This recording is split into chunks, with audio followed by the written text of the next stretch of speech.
نام حاطب ہے، ابو محمد یا ابو عبداللہ کنیت، اور والد کا نام ابو بلتعہ تھا۔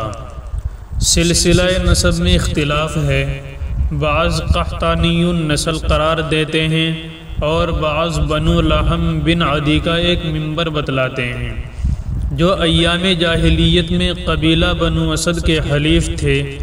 تاہم اصحاب سیر کا عام رجحان یہ ہے کہ ان کا آبائی وطن ملک یمن تھا۔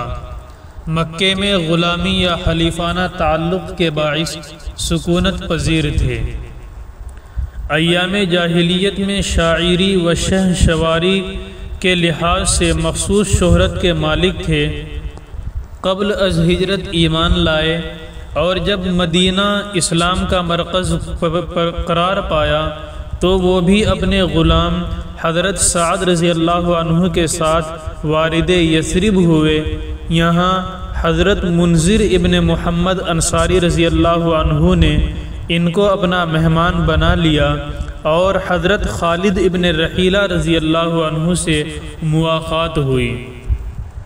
غزوہ بدر، غزوہ احد، خندق اور تمام مشہور معرکوں میں رسول اللہ صلی اللہ علیہ وسلم کے ہم رکاب تھے۔ غزوہ حدیبیہ سے واپس آ کر سن 6 ہجری میں رسول اللہ صلی اللہ علیہ وسلم نے ان کو مقوقس والی مصر کے پاس مبلغ اسلام بنا کر بھیجا۔ رقعہ دعوت کا مضمون یہ تھا: اما بعد فإنی ادعوک بدعایت الاسلام، کہ میں تم کو دعوت اسلام کی طرف بلاتا ہوں۔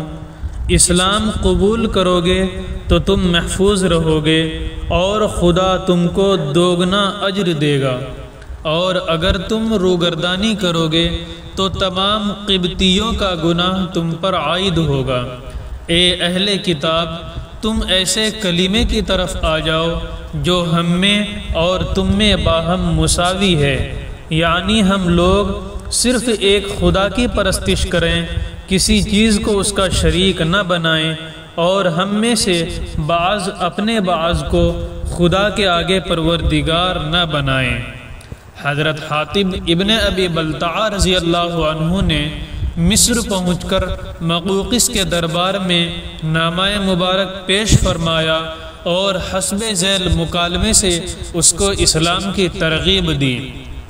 حضرت حاطب رضی اللہ عنہ نے کہا: تم سے پہلے یہاں ایک ایسا فرما رواں گزرا ہے جو بزعم خود اپنے آپ کو خدائے برتر سمجھتا تھا، لیکن حق سبحانہ و تعالی نے اس کو دنیا و آخرت کے عذاب میں گرفتار کر کے عبرتناک انتقام لیا۔ تم کو غیروں سے عبرت حاصل کرنی چاہیے، ایسا نہ ہو کہ تم خود مرقع عبرت بن جاؤ۔ مقوقس: ہم ایک مذہب کے پابند ہیں جس کو اس وقت تک تم نہیں چھوڑ سکتے جب تک کوئی دوسرا مذہب اس سے بہتر ثابت نہ ہو جائے۔ اس پر حضرت حاطب ابن ابی بلتعہ رضی اللہ عنہ نے کہا: ہم تم کو دین اسلام کی دعوت دیتے ہیں جو تمام مذاہب میں سب سے زیادہ مکمل ہے۔ اس نبی نے جب لوگوں کو اس کی دعوت دی تو قریش نے سخت مخالفت کی، اس طرح یہودیوں نے سب سے زیادہ عداوت ظاہر کی، لیکن نصارہ نسبتاً قریب تر تھے۔ قسم ہے موسیٰ علیہ السلام نے جس طرح عیسیٰ علیہ السلام کی بشارت دی، اسی طرح عیسیٰ علیہ السلام نے محمد کی بشارت دی ہے، اور جس طرح تم یہودیوں کو انجیل کی طرح بلاتے ہو، اسی طرح ہم تم کو قرآن کی دعوت دیتے ہیں۔ انبیاء علیہ السلام کے زمانہ بعثت میں جو قوم موجود ہوتی ہے وہ ان کی امت ہوتی ہے اور اس پر ان کی اطاعت فرض ہے۔ چونکہ تم نے ایک نبی کا زمانہ پایا ہے اس لیے اس پر ایمان لانا ضروری ہے۔ ہم تم کو دین مسیح سے پھیرتے نہیں بلکہ اسی راہ پر لے جانا چاہتے ہیں۔ مقوقس نے کہا: کیا در حقیقت محمد نبی ہیں؟ حضرت حاطب رضی اللہ عنہ نے کہا: کیوں نہیں؟ مقوقس نے کہا قریش نے جب ان کو اپنے شہر سے نکال دیا تو انہوں نے بد دعا کیوں نہ کی؟ حضرت حاتب رضی اللہ عنہ گویا ہوئے کیا تم گواہی دیتے ہو کہ عیسیٰ ابن مریم علیہ السلام رسول خدا ہیں؟ اگر ایسا ہے تو انہوں نے صلیب پر کیوں نہیں اپنے قوم کے لیے بد دعا فرمائی؟ اس دل نشیں جواب پر مقوقس نے بے اختیار صدائے تحسین و آفرین بلند کی اور بولا بے شک تم حکیم ہو اور ایک حکیم کی طرف سے آئے ہو۔ میں نے جہاں تک غور کیا ہے یہ نبی کسی لغو کام کا حکم نہیں دیتا اور نہ پسندیدہ امور سے باز رکھتا ہے۔ میں نہ اس کو گمراہ جادوگر کہہ سکتا ہوں اور نہ جھوٹا کاہن کہہ سکتا ہوں۔ اس میں نبوت کی بہت سی نشانیاں ہیں، میں عن قریب اس پر غور کروں گا۔ اس کے بعد اس نے حضرت صلی اللہ علیہ وسلم کا نامہ مبارک ہاتھ میں لے کر ہاتھی کے دانت کے ایک ڈبے میں بند کیا اور مہر لگا کر اپنی پیش خدمت کنیز کی حفاظت میں دے دیا۔ مقوقس نے حضرت حاتب رضی اللہ عنہ کو نہایت عزت و احترام سے رخصت کیا اور حضرت صلی اللہ علیہ وسلم کے لیے گراں قدر تحائف ساتھ کر دیے، جن میں ماریا و سیرین 2 لونڈیاں، دلدل نام کے ایک خنجر اور بہت سے قیمتی کپڑے تھے۔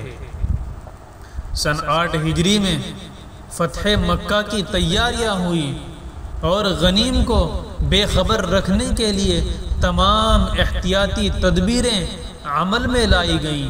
حضرت حاتب رضی اللہ عنہ گو مکے کے رہنے والے نہ تھے، تاہم ایام جاہلیت میں قریش سے جو تعلقات پیدا ہو گئے تھے اس نے ان کو احباب قدیم کی مواسات پر برانگیختہ کیا۔ انہوں نے ان تیاریوں کے متعلق خط لکھ کر ایک عورت کی معرفت مکے کی طرف روانہ فرمایا، لیکن کشاف غیب نے قبل از وقت اس راز کو تشت از بام کر دیا۔ حضرت صلی اللہ علیہ وسلم نے حضرت علی، حضرت زبیر اور حضرت مقداد رضی اللہ عنہم کو حکم دیا کہ روضہ خاخ کے پاس جا کر اس عورت سے خط چھین لائیں۔ غرض خط گرفتار ہو کر آیا اور پڑھا گیا تو آپ صلی اللہ علیہ وسلم نے تعجب سے فرمایا حاتب یہ کیا ہے؟ عرض کیا یا رسول اللہ صلی اللہ علیہ وسلم میرے معاملے میں عجلت نہ فرمائیے، میں قریشی نہیں ہوں، تاہم ایام جاہلیت میں ان سے تعلقات پیدا ہو گئے تھے، چونکہ تمام مہاجرین اپنے مکی اعزاء و اقارب کی حمایت و مساعدت کرتے رہتے ہیں، اس لیے میں نے بھی چاہا کہ اگر نسبی تعلق نہیں ہے تو کم سے کم اس احسان کا معاوضہ ادا کر دوں جو قریش میرے رشتہ داروں کے ساتھ ملحوظ رکھتے ہیں۔ میں نے یہ کام مذہب سے مرتد ہو کر یا کفر کو اسلام پر ترجیح دے کر نہیں کیا ہے۔ رسول اللہ صلی اللہ علیہ وسلم نے حاضرین سے مخاطب ہو کر فرمایا کہ جو کچھ سچی بات تھی اس نے ظاہر کر دی، اس لیے اس کو کوئی برا نہ کہے۔ حضرت عمر رضی اللہ عنہ نے کہا یا رسول اللہ یہ خدا اور رسول اور مسلمانوں کی خیانت کا مرتکب ہوا ہے، اجازت دیجیے کہ اس منافق کی گردن اڑا دوں۔ ارشاد ہوا کیا معرکہ بدر میں یہ شریک نہ تھا؟ خدا نے تمام اہل بدر کو اجازت دے دی ہے کہ تم جو چاہو کرو، تمہارے لیے جنت واجب ہو چکی ہے۔ رحمت للعالمین صلی اللہ علیہ وسلم کی اس شان درگزر پر حضرت عمر رضی اللہ عنہ کی آنکھوں سے آنسو جاری ہو گئے۔ اس واقعے کے بعد اعدائے اسلام سے الفت و مودت کی ممانعت کی گئی اور قرآن پاک میں یہ آیت نازل ہوئی یا ایھا الذین آمنوا لا تتخذوا عدوی وعدوکم اولیاء تلقون الیہم بالمودت وقد کفروا بما جاءکم من الحق، کہ اے وہ لوگوں جو کہ ایمان لائے ہو، میرے دشمن اور اپنے دشمن کو دوست نہ بناؤ، تم ان کی طرف محبت سے پیش آتے ہو، حالانکہ تمہارے پاس جو مذہب حق آیا ہے اس کا انہوں نے انکار کیا ہے۔ حضرت صلی اللہ علیہ وسلم کے بعد خلیفہ اول نے ان کو دوبارہ مقوقس کے دربار میں بھیج کر ان کی وساطت سے ایک معاہدہ ترتیب دیا جو حضرت عمرو ابن العاص رضی اللہ عنہ کے حملہ مصر تک طرفین کا معمول بھی تھا۔ سن 65 برس کی عمر پا کر 30 ہجری میں راہ گزین عالم جاویدہ ہوئے حضرت عثمان رضی اللہ عنہ نے جنازے کی نماز پڑھائی اور مسلمانوں کے ایک بڑے مجمع نے سپرد خاک کیا۔ وفا شعاری، احسان پذیری اور صاف گوئی ان کے مخصوص اوصاف ہیں۔ احباب اور رشتہ داروں کا بے حد خیال رکھتے تھے۔